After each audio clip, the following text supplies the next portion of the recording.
நாம ரெகுலரா சமையலுக்கு பயன்படுத்தக்கூடிய சில ஐட்டம்ஸை இந்த மாதிரி ஒரு பேஸ்கெட்ல ஸ்டோர் பண்ணி ஃப்ரிட்ஜில் வைக்கும் பொழுது ஃப்ரிட்ஜை கிச்சன்ல வைக்காம வேற இடத்துல வச்சிருக்கிறவங்களுக்கு ரொம்பவே சௌகரியமா இருக்கும். நான் அப்படி என்னென்ன ஐட்டம்ஸ் இதில் ஸ்டோர் பண்ணியிருக்கேங்கிறத பார்க்கலாம் வாங்க. இந்த கிளாஸ் கண்டெய்னர்ல கொத்தமல்லியை நல்லா ஆஞ்சு ரெண்டு பக்கமும் டிஷ்யூ பேப்பர் போட்டு ஸ்டோர் பண்ணியிருக்கேன். இதில் பச்சை மிளகாயோட காம்பை நீக்கி நல்லா வாஷ் பண்ணி தண்ணியை வடிய விட்டு ரெண்டு பக்கமும் டிஷ்யூ பேப்பர் போட்டு ஸ்டோர் பண்ணியிருக்கேன். இதில் கருவேப்பிலையை ஆஞ்சு நல்லா வாஷ் பண்ணி தண்ணியை வடிய விட்டு ஸ்டோர் பண்ணியிருக்கேன். இதில் துருவின தேங்காயை ஸ்டோர் பண்ணியிருக்கேன். நான் முதல்ல பிளாஸ்டிக் கண்டெய்னர்ஸ் யூஸ் பண்ணிட்டு இருந்தேன். இப்போ எல்லாத்தையும் கிளாஸ் கண்டெய்னர்ஸுக்கு மாற்றிட்டேன்.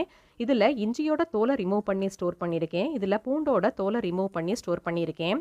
இந்த ஒரு பேஸ்கெட்டை சமைக்கிறதுக்கு முன்னாடி ஃப்ரிட்ஜில் இருந்து எடுத்துன்னு வந்துட்டா ஒவ்வொன்றா எடுத்துன்னு வர வேண்டிய அவசியம் இல்லை. எனக்கு இது ரொம்ப சௌகரியமாக இருக்குது.